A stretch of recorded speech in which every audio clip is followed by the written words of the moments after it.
And we're back in the studio with Maria Tomak, a journalist and an activist for the Center for Civil Liberties. Good evening. Thank you so much for joining us. Maria, you've heard Klimkin, you've heard what the president had to say. In your opinion, how possible at this moment is amnesty? Talking about the current situation, now we can see that the situation is calmed down.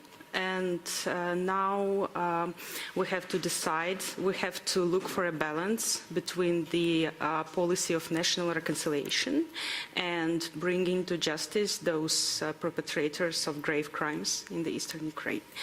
And actually I agree with Klimkin, with Mr. Klimkin, but you know, the devil is in the details, actually, you know. So speaking about the grave crimes, what we mean when we say the grave crimes or the crimes against humanity. And here actually we have the issues, the problems with Ukrainian national law, scenes, for example, torturing, which is unfortunately a wide practice in the eastern Ukraine on the occupied areas and on the liberated areas. It is not recognized as a grave crime in Ukrainian national law. And that's a huge problem. It is only recognized as a grave crime if it is performed in a group of people or if it's performed repeatedly. But you know, it has to be actually investigated in any case. So you think someone might get away with actually torturing? Yes, exactly. But torturing never comes without some other grave crimes, don't you think so? Yes, probably, but that's one of the main crimes which was conducted in the eastern Ukraine. And we insist that it should be perceived and recognized as a grave crime. And actually our initiative, which is called Human Rights Agenda, has already prepared an amendment to the law, and actually an amendment to the part of criminal code, which is dealing with crimes against peace, human security, and so on. It is called like this. So, and in this part, tortures should be considered exactly like a grave crime. And it will help us to avoid situations when some of those people who were conducting this kind of crime will be elected in this area. But to ask a different question, I mean, for people from the outside, especially for foreigners who see the way justice works in Ukraine, that often only people with connections, or if there's a priority, does a case move ahead. There's a lot of frustration, even with the people killed on Maidan or involved with the Yanukovych regime, with them not being prosecuted. It just seems wholly unrealistic to, be able to separate who's committed these grave crimes or war crimes from others, and not to have that process be politically motivated. I mean, how would you respond to those concerns? I would say that I'm, again, totally agree with you, because now we see a few things. As for Maidan, indeed, I wouldn't say that a current investigation into Maidan crimes is transparent and effective and so on.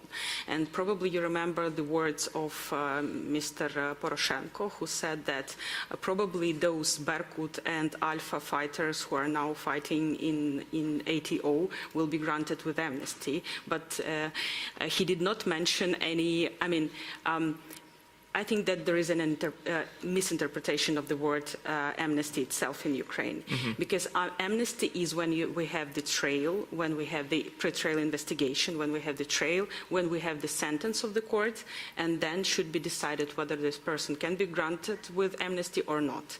In Ukrainian case, lots of people think that amnesty is an impunity.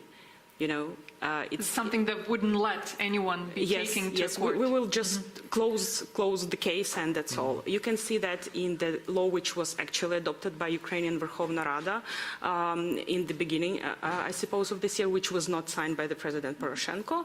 So it is on the avoiding the persecution and punishment of the people involved in the Eastern Ukraine events. So in this law, you can see that the prosecutor can decide whether the case can be closed, and then he sent these proposals to the court, and court decide to just to close the case and to cancel it.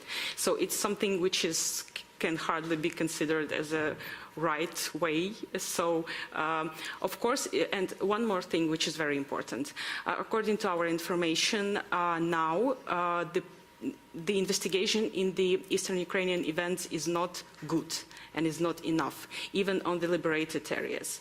And we see even the strong influence of the so-called groups of influence, you know, Ukrainian oligarchs, which are still there in the Eastern Ukraine on the process of the investigation. Because some of them were involved probably in the process of the occupation, and now we see that the investigation is not conducted. But what if it's held properly. here in Kiev? What actually stops the General Prosecutor's Office, the judges at the higher courts? What actually keeps them away from justice? I think in the case of the cases which I mentioned, which I meant, it's the influence, strong influence of these groups of influence. Sorry for this repeatings. On the current government. On the current government, yes. We know that these people, has a huge influence till nowadays. But when it comes to actually trying to pass a law on amnesty, I mean, do you think that's something that's possible to pass? Because there's so much opposition to it. Yes, it depends on what will be included in that law, because the law which was previously adopted by Verkhovna Rada, but which was not signed by the president. So, for example, there was no this point on the tortures. So people in the list of those who cannot avoid the punishment was not mentioned the article of torture. So probably people who were conducting the tortures, performing the torture, they could be granted with amnesty. And of course, I want to point out that, for example, Moscow is demanding, the total amnesty, and I think for everyone, and they want everyone, because even the high-level, so-called separatists were involved in torture indirectly. We have the testimonies of people who say that, for example, Girkin and Bezler and so on, they were personally torturing them, like just participating in the tortures. So, of course, Moscow is very interested in them to be like... Maria, if we talk about other crimes, grave crimes like killings, how possible and how hard is it to get any kind of evidence if we know that that evidence is right now there at the occupied, on the non-governmental control area? How do you prove that? How do you take those cases to court if it's really hard to take any evidence, to get there, to speak to people, and to get some, material evidence as well?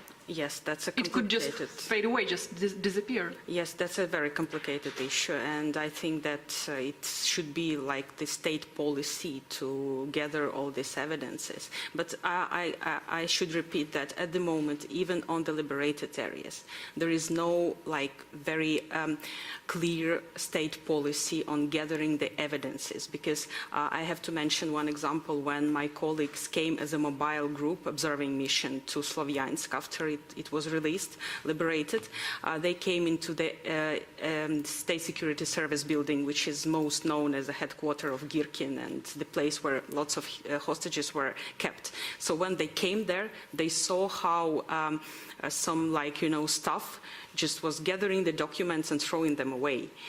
And when they saw what kind of documents are there, those are, those trials, Girkin's trials, that death penalty and so on and so forth. That's the very important thing.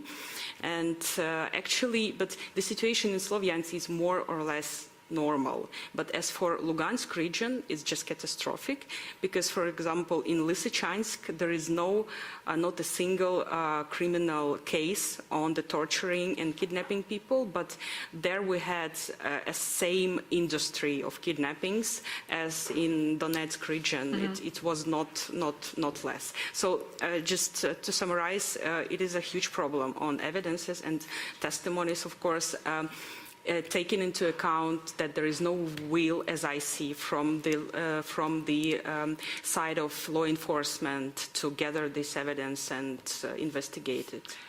Just a short but really important question. We have heard from Ukrainian officials that the amnesty that they see should take place in Ukraine, the scenario, is a kind of that we should take the Croatian experience. which is, of course, is a different story, different conflict. Ukrainian conflict started in a different way, absolutely. Do you know something about, let's say, a model, or maybe you, as you've drafted some legislation already, do you think that there should be some international model that we could, that Ukraine could use? I did not went so deep into details on this Croatian scenario, but I've heard from my colleagues who paid attention at that issue that it can be used in this situation. For instance, the creation of the special body which would investigate all the situation there. And another then, special body. Yes, and then in Ukrainian case it's complicated, I agree. But still, what makes me concerned is that there is no general approach to the events in the eastern Ukraine. The criminal cases are dispersed, and the investigation is dispersed, and that's a huge problem.